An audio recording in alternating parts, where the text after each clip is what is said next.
नमस्कार, ये आकाशवाणी शिमला है।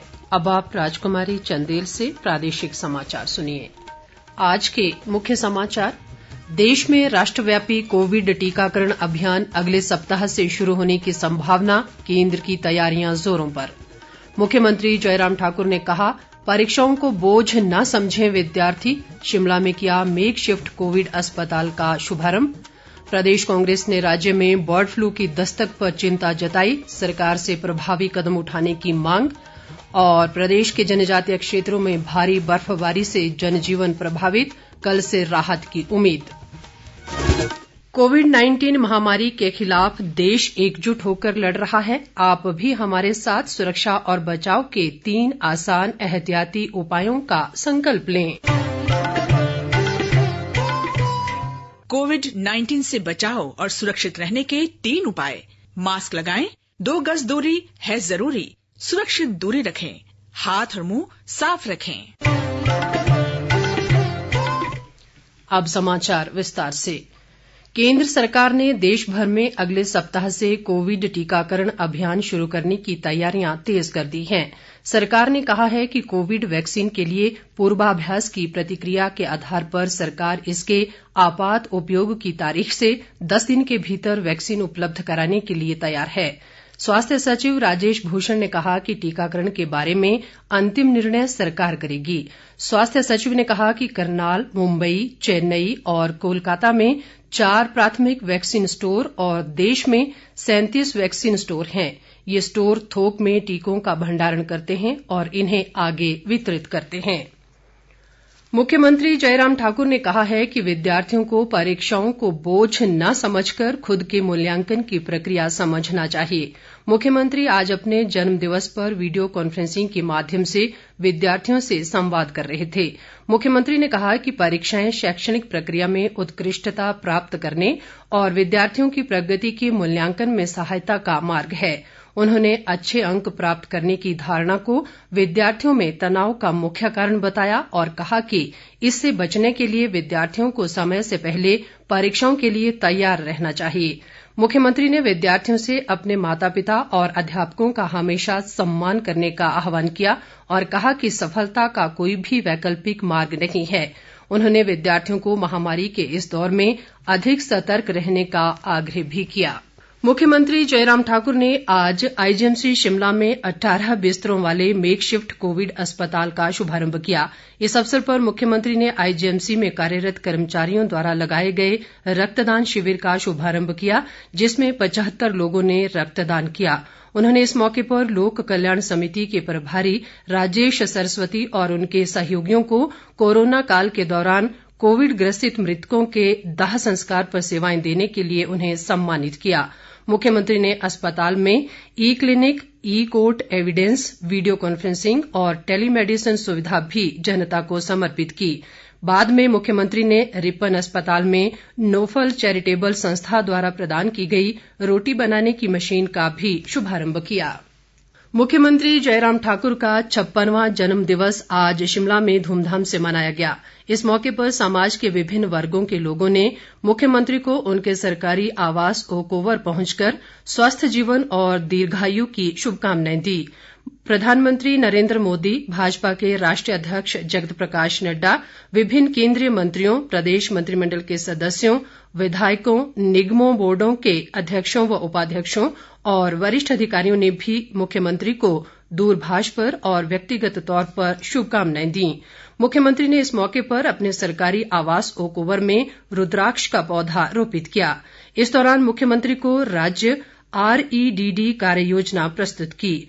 मुख्यमंत्री के जन्म दिवस पर प्रदेश सचिवालय सेवाएं खेल नियंत्रण बोर्ड ने कोरोना महामारी से बचाव के लिए जागरूकता पदयात्रा का आयोजन किया।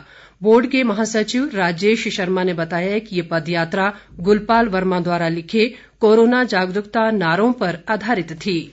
हिमाचल प्रदेश सरकार ने आज 6 सिग्मा हेल्थ केयर के साथ शिमला जिला और सिरमौर के चूड़धार क्षेत्र में एशिया का प्रथम पर्वतीय संस्थान स्थापित करने के लिए 100 करोड़ रुपए के समझौता ज्ञापन पर हस्ताक्षर किए। 6 सिग्मा हेल्थ केयर विशेषज्ञ पर्वतीय स्वास्थ्य टीम है जिन्हें भारतीय सशस्त्र सेना द्वारा प्रशिक्षित किया गया है। सिक्स सिग्मा वर्ष 2009 से अधिक ऊंचाई वाली धार्मिक यात्राओं, बाढ़ और भूकंप जैसी प्राकृतिक आपदाओं के दौरान निःशुल्क स्वास्थ्य सेवाएं प्रदान कर रही है। मुख्यमंत्री जयराम ठाकुर भी इस दौरान मौजूद रहे। उन्होंने इस अवसर पर कहा कि प्रदेश सरकार पर्वतीय क्षेत्रों और धार्मिक यात्राओं में गुणवत्तापूर्ण सेवाएं प्रदान करने के लिए प्रतिबद्ध है। प्रदेश कांग्रेस अध्यक्ष कुलदीप सिंह राठौर ने राज्य में कोरोना संक्रमण के बाद अब बर्ड फ्लू की दस्तक पर चिंता व्यक्त की है। राठौर ने आज शिमला में एक बयान में प्रदेश सरकार से इस घातक बर्ड फ्लू के प्रकोप को रोकने के लिए तुरंत प्रभावी कदम उठाने की मांग की। उन्होंने आरोप लगाया कि पौंग डैम में इस बीमारी के कारण मारे गए परिंदों को दफनाने के पुख्ता इंतजाम नहीं किए जा रहे हैं, जिससे इस बीमारी के और फैलने की आशंका बढ़ गई है। राठौर ने इस मामले में 4 सदस्यीय कमेटी का गठन किया है जो स्थानीय जनता से वस्तुस्थिति की जानकारी जुटाकर 5 दिनों के भीतर प्रदेश कांग्रेस कमेटी को अपनी रिपोर्ट सौंपेगी। केंद्र सरकार ने देश के कुछ राज्यों में बर्ड फ्लू के मद्देनजर राज्य सरकारों के उपायों की निगरानी के लिए दिल्ली में नियंत्रण कक्ष स्थापित किया है। इन राज्यों में हिमाचल भी शामिल है। केंद्र सरकार के पशुपालन और डेयरी विभाग ने प्रभावित राज्यों को सुझाव दिया है कि वे इस बीमारी के फैलाव को रोकने के लिए कार्य योजना बनाएं। उसने ये भी कहा है कि वे बर्ड फ्लू की पुष्टि के लिए नमूनों की जांच करें और इन पर निगरानी रखें। राज्यों से कहा गया है कि वे इस बारे में वन विभाग से भी संपर्क स्थापित करें। अन्य राज्यों से भी इस बारे में सतर्कता बरतने और आवश्यक उपायों के लिए इसकी रिपोर्ट पेश करने को कहा गया है। केंद्र ने कहा है कि इस रोग के मनुष्यों में फैलने की अभी कोई सूचना नहीं है। देश के अनेक राज्यों में तेजी से फैलते बर्ड फ्लू को देखते हुए केंद्र सरकार ने राज्यों को चेतावनी भी जारी की है। प्रदेश के जनजातीय क्षेत्रों में हुई व्यापक बर्फबारी और राज्य के निचले क्षेत्रों में वर्षा से पूरा प्रदेश कड़ाके की ठंड की चपेट में है। हालांकि आज दोपहर बाद से राज्य में वर्षा और बर्फबारी का दौर थम गया है, जिससे लोगों ने राहत की सांस ली है। जनजातीय जिला लाहौल स्पीति में ताजा बर्फबारी से सामान्य जनजीवन अस्त व्यस्त है और जिले का शेष विश्व से सड़क संपर्क कटा हुआ है। बर्फबारी से जिले के कई हिस्सों में हिमस्खलन का खतरा बना हुआ है। इसे देखते हुए जिला प्रशासन ने लोगों को हिमस्खलन वाले स्थानों पर न जाने और घरों में ही बने रहने की अपील की है। किन्नौर जिला में भी भारी बर्फबारी के कारण सभी संपर्क मार्ग बंद हैं। टिंकू नाला में हुए हिमस्खलन के कारण राष्ट्रीय राजमार्ग 5 भी अवरुद्ध हो गया है। जिले के अधिकांश क्षेत्रों में बिजली आपूर्ति भी बाधित है। उपायुक्त हेमराज बैरवा ने कहा कि जिले में हालात सामान्य करने के लिए युद्ध स्तर पर कार्य जारी है। इस बीच मौसम विभाग ने कल से प्रदेश में मौसम में सुधार का पूर्वानुमान जारी किया है। हालांकि इस दौरान राज्य के मैदानी और मध्यम ऊंचाई वाले इलाकों में लोगों को घने कोहरे का सामना करना पड़ेगा। विकासखंड जुब्बल कोटखाई की ग्राम पंचायत गिलटाड़ी की समस्त कार्यकारिणी का लगातार चौथी बार निर्विरोध चयन हुआ है। यहां प्रधान पद के लिए नैना तनेटा, उप प्रधान पद के लिए हरिंद्र सिंह और वार्ड सदस्यों के लिए बिशन सिंह ठाकुर, लोकिंद्र मेहता, सुलोचना देवी, शकुंतला देवी और उर्मिला का चयन हुआ है।